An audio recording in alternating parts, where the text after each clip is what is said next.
What is up, Wholesale to Million family? I'm going to share with you my $15,000 mistake that I recently made and how you can avoid it.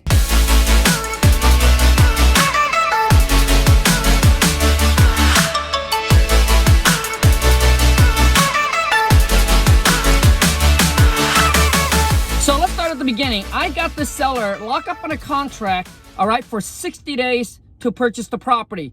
And we found the buyer. It probably took us about 17 days or so, maybe 20 days to actually find the buyer for the property. This property here is a little unique. So it took us a while to actually find the buyer for the property. We actually had to go back, renegotiate with the seller, and to even get the seller to come down on price. The seller owes about $265 on the property, and I got the seller to come down to $245, which means the seller would have to bring, I think, 25 G's to the closing table to actually get his property sold. The reason why the seller agrees to this is because he's in a situation with his son with the property, and they pretty much split. So the property sits on a big lot. He split it and he already sold off and makes some money off of the extra lots already. So that's why he was okay with coming in with the 25K and just unload this property, because the whole drama that's going on with him and his son. So we found the buyer. So the buyer is a realtor, and he doesn't want to use our contract, okay? And he doesn't like it with the whole assignment. If he's gonna sign it, he also want to make sure that the seller knows that we are assigning the contract over to him and let him, right, interact directly with the seller. And we're like, no, that's not gonna happen. So I end up accepting his deal, which is signing the MLS contract to do a double closing. So he said, if I'm going to buy this property, I either buy it directly from the seller, and you and the seller works out a deal where the seller pays you, right? Or I buy it directly from you guys. So he was a really tough buyer to deal with. And you see, when you get into that kind of situation, you have to make a decision as an entrepreneur, business owner. Is this the kind of buyers that I want to work with? Do I just want to, like, whatever, lose on the deal or cancel the deal? And I decided, you know what, let's move forward to buy the property from this guy. But we probably end up, later on down the road, if he's going to use our contract, we work with him, but I'm not going to deal with this again. But the reason why I wanted to move forward, because the seller really wants to sell the property. And, our whole thing is trying to make everything work. And, so work out for the seller, for the buyer, and for us as well. So I went ahead and said, okay, no problem. Send over the MLS contract and we'll review it and I'll let you know. So here's a couple things that you want to make sure that if you're going to use the MLS contract. So we end up doing a double closing on this deal. And so we sold it to the buyers for $275. And so here's the things that you need in the contract is that, one, you got to make sure that the buyer's obviously is going to buy the property as is, right? Taking over, like not holding the seller responsible for anything. And then two, you got to make sure that the purchase and sale between you and that realtor is contingent upon the closing between you and the seller, okay? So you got to make sure that it has that language in there that the closing between you and your buyer is going to be contingent upon the sale of you and the seller. And that's how you do a double closing. So we end up doing that.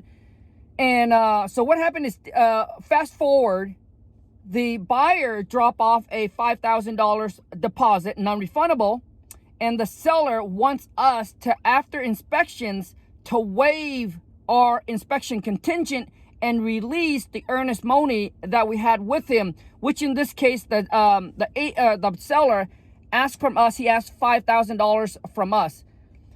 So once we found the buyer, obviously buyer's deposit ready to go. So I told the seller, we're ready to go. We can waive the inspection. Now, I want to let you guys know that the seller is an experienced investor and also a realtor. So we're dealing with like two realtors. And so he wants us to waive it and then release our deposit to him. So I told my VAs to link up with the buyers and tell the buyer, right, that upon their satisfied deposit, that their deposit shall be released to us.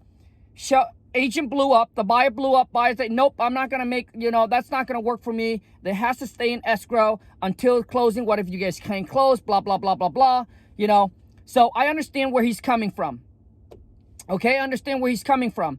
Now, like I said, some buyer would have no problem. They will release it to you. But if I was a buyer, I wouldn't release it because there's a middleman in between. What if the seller can't close? Blah, blah, blah, blah, blah, right? So I understand where he's coming from. So here's where I make the mistake and drop the ball. It's all on me. It's not my VA. It's the seller calls up. The seller said, hey, you guys are supposed to release that $5,000 deposit to me. Why haven't you done it? I give you X amount a day. I need you guys to get this taken care of. Obviously, we can't release it to the seller unless you tell the title company, right, to write up a deed, right, a deed of trust, which means you're going to put the lien on the property. So he needs to sign it where you're going to put a lien on the property for $5,000 or whatever the deposit is, or that whatever the amount is that you release to the seller. But you want to make sure that the title company gets a clear title report first, right? And then you release that money to the seller, but the seller has to sign that deed of trust. So that way you put a lien on the property. So in case the seller, can't move forward to the property, you're now just like acting one of the lien owner on the property, like a banker or whatever it is, right? There's a lien. So when he does sell the property or whatever it is, that your money will be paid back. And this is where I drop the bomb, is that I got so much stuff going on that I lost track and I forgot about doing that. So basically it went on for, I think a week or almost 2 weeks. The seller haven't heard from us. And one day we got a text message from the seller and was like, hey, I'm going to cancel this. It's done. So it's a $15,000 after everything's said and done. And so we got the seller locked up on a contract at $265. I had to renegotiate with him, got him down to $245. The price to the buyer is $275. So when I got that message, I went back and forth with the seller, and there's a couple things that I could have done.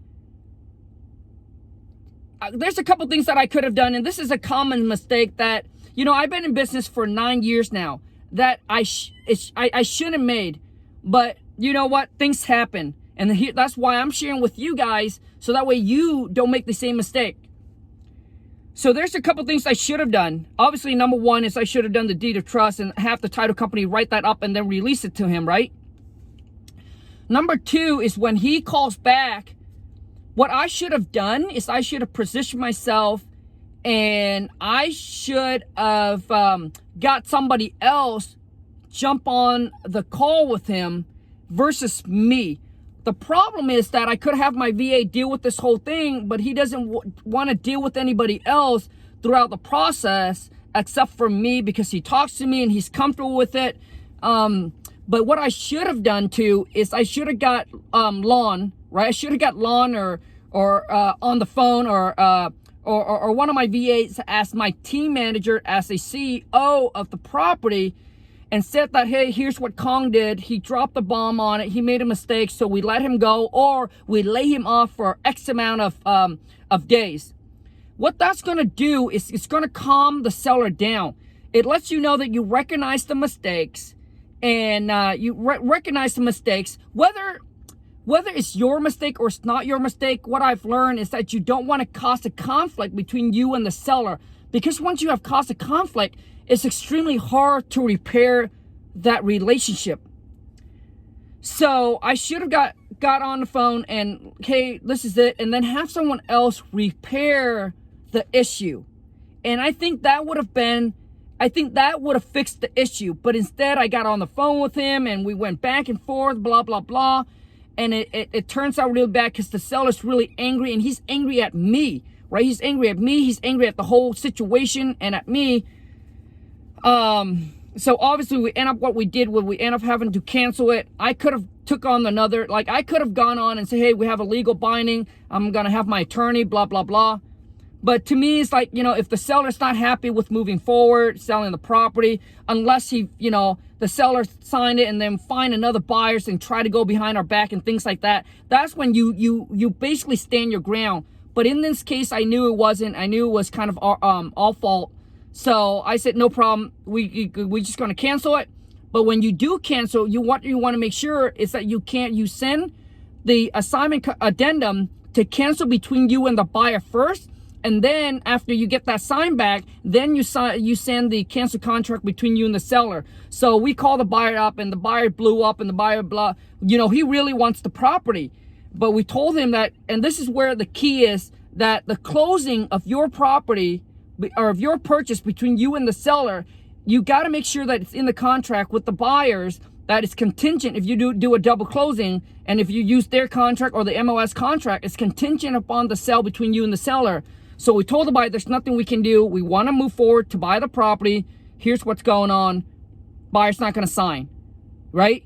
And we can't and then he also has a lien on the property as well, because he owes way more than what the property's worth. So we told him we can't get clear title. The buyer's basically, you know, he's trying to pressure, and then there's nothing he can do. So he sent the cancel addendum. We send the seller, get it canceled, and there it goes. And now here I am. It's supposed to be, the closing is supposed to happen at the end of the month. And here's a couple key things I hope you guys can learn from this and avoid the mistake is you got to make sure that you stay in clear communication between you and the seller and between you and your buyers. You know, so let's just say you lock the property under contract for X amount of days. Always stay in contact with your sellers. Give them a weekly update.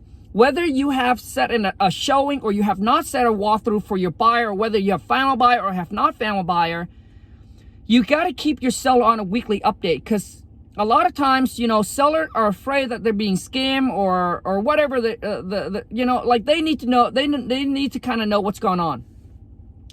So when you go silent, and that's what I did, when you go silent, they just worry, hey, is this going to close? Is this buyer legit? Blah, blah, blah. So tip now, we get, you know, we now on an updates on a weekly with the seller. Hey, you know what? We're still working on trying to find one of our contractor to go out to the property. We apologize. It took a while. It's really hard to schedule someone, but we'll keep you posted, and we'll keep you, you know, kind of going, like keep you posted on what's going on as we go along. And then if 2 weeks go by, you can't, and then you just need to call them up, keep on following up with them, let them know exactly what's going on, that you're trying to work and accommodates everything like that, and talking to your partners, your team, you know, things like that. And also too, is make sure you stay in communication with your buyer as well, you know, and let them know, hey, seller is getting packed up and things like that, or the renter, whatever it is, right? Keep them in the loop to make sure that everything goes smoothly. The key is, you got to understand, nothing is done until you get that money in your hand, that check's in your hand, or the wire in your bank account. So you got to make sure that you take this, right? And then just make sure you keep everybody up to date and keep that communication clear. And that's how you avoid whatever just happens to me. So that is the whole story. I hope that it adds some value to your life and to your business. And I hope that it didn't bore you out. But if you like it, please show me some love. Boom. Smash the thumbs up. If you're new to the channel, welcome to the Wholesale to Million family, where we are the doer and not just the talker. So be sure to, boom, smash that subscribe button. Make sure you turn on the bell notification, so when I upload a new video or when I go live, you get notified, which I do go live every single Friday, 9 a.m. Pacific Standard, for a live cold call role play to show you how to talk, how to negotiate with the seller so you can lock more property up on a contract, convert more leads into actual deals, and get a bigger profit, a bigger spread on your wholesale deal. Now, if you'd rather be coached or mentored by me personally, then check out some of my courses and some of my programs that I have on my website. Go to WTMFam.com, where I will show you and take you from where you are to where you want it to be. So whether you're new into the game, have no cash, or you have some cash, or maybe you have closed some deals, you're trying to scale your business up to that 6-figure a month, I'm going to show you step by step and guide you through this of how you can do the exact same thing that I'm doing with all the systems, with the team in place to take you from where you are to that 6-figure a month, and how you can actually do it 100% completely virtual which means you don't need to meet the seller. You don't need to see the property. You don't need to meet up with your buyer. All this can be done from the comfort of your own home, or whether you're sitting in the beach, anywhere in the world, it can be done, all right? So if you want to sign up or you want to check it out and see if it's a good fit for you and see what we have in store for you, just go to my website, WTMFAM.com, fill out a little form, and then we'll reach out to you, and we'll see if it's a good fit for both, all right? But anyways, I want to say thank you so much for all the love, all the support. Thank you so much for watching my video, and I want to leave you with this, and that is formal education will only make you a living. Self-education is what's going to make you a fortune, my friend. Until next time, take care and ciao.